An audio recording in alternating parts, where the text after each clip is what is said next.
Hey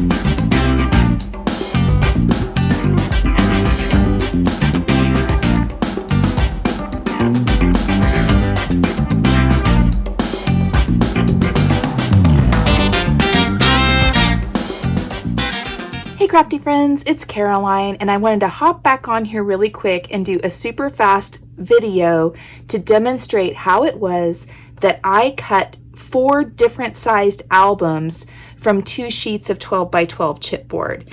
Now, I've kind of drawn this out here so that maybe you can visualize what we're going to do here. There's 2 places that you can begin as your primary cut.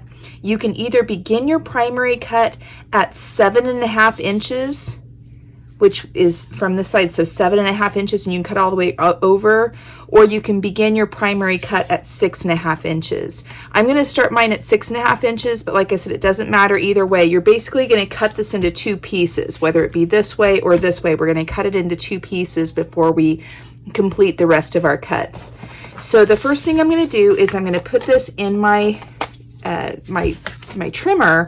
And because it's not, the blade isn't deep enough to cut all the way through, I always make a cut first and then finish it off with my finger blade. If you have another way of cutting chipboard, do it however, whatever works for you. I'm just showing you what it is that how I do mine. So I hope that helps.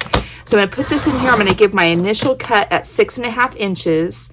And while I've got it in here, I'm gonna go ahead and make that other cut too before I cut them apart, just because I can. And that's gonna be 4.5 inches from the bottom or 7.5 inches from the top. Either way is gonna get you right where you need to be. So I'm gonna go ahead and cut that one there too. And then finish it off with my finger blade. So I just lay it in the groove and then I just drag it lightly.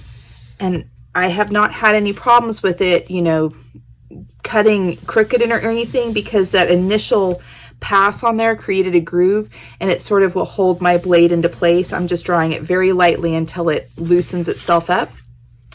And then I'm going to go ahead and finish off this cut here. So that was from the 4.5 inch cut. I should have started with the 6.5. I hope I haven't confused you. And then on this one here, I'm going to go ahead and cut this all the way through on that initial cut that we made. And then this one as well.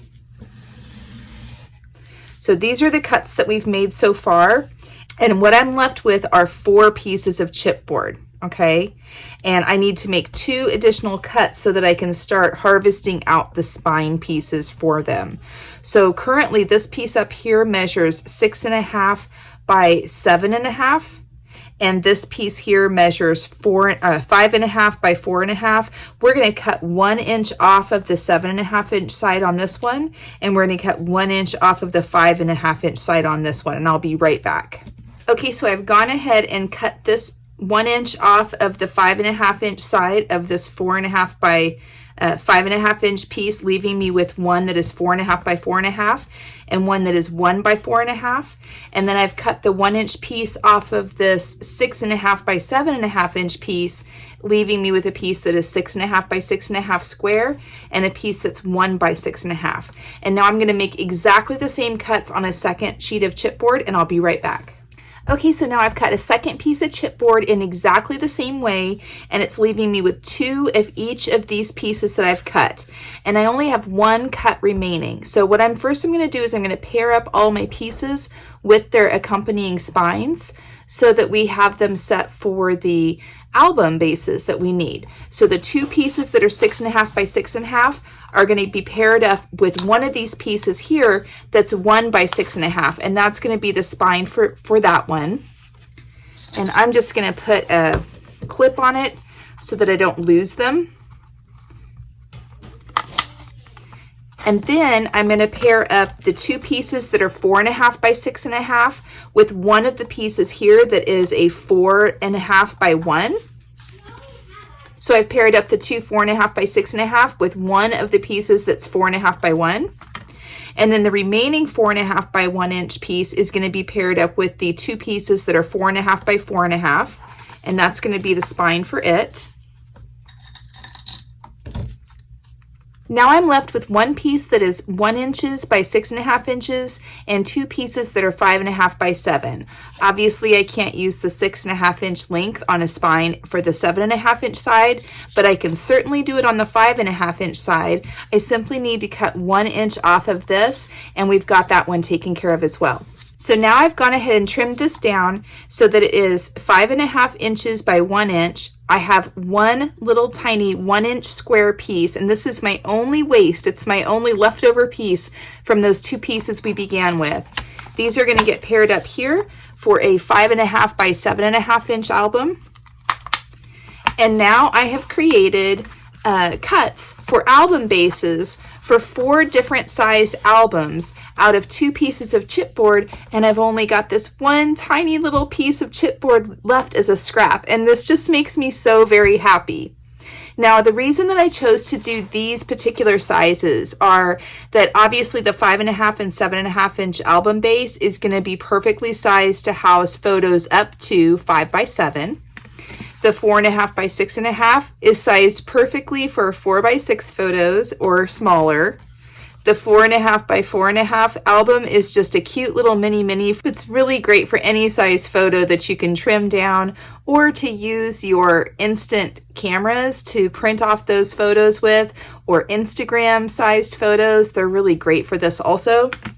And then the 6.5 by 6.5, this is just really my go-to album size. I can easily lay out photos in either a landscape or portrait orientation. There's so much I can do with this. It's really versatile.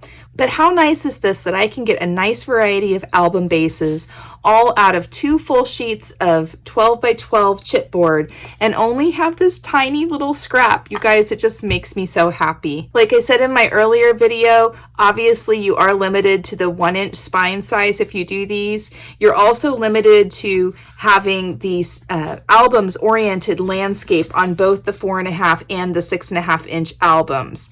Now I could have used this piece here and not cut any of this off because it was 6.5 by 1. I could have used that on this album to orient it so that it was more of a portrait orientation. Then I would have had this piece as a waist, this 1 inch by 4.5 inch piece, which really isn't too bad. I would have just simply needed to cut another piece for the spine for the 5.5 by 7.5, which again is not a problem. Also on any of these, if I would like to have a wider spine, like I stated in my earlier video, I have ample scraps to cut those from. So I'm not worried about harvesting that. What I like most about this is that I'm cutting new album bases without creating an abundance of new scraps. So that really makes me happy. I hope that this has been helpful. I'll try to draw up a little quick diagram and post it on my website when I've got a little bit more time. The kids and I just got back from Mass, and we're trying to kind of get settled and everything for our evening for Sunday night. And then hopefully I'll have that posted here sometime the next day or two. I hope you're having a great day. I hope you're being kind to yourselves, and I hope you're finding joy in your journey. Thanks so much, y'all. Talk to you later. Bye-bye.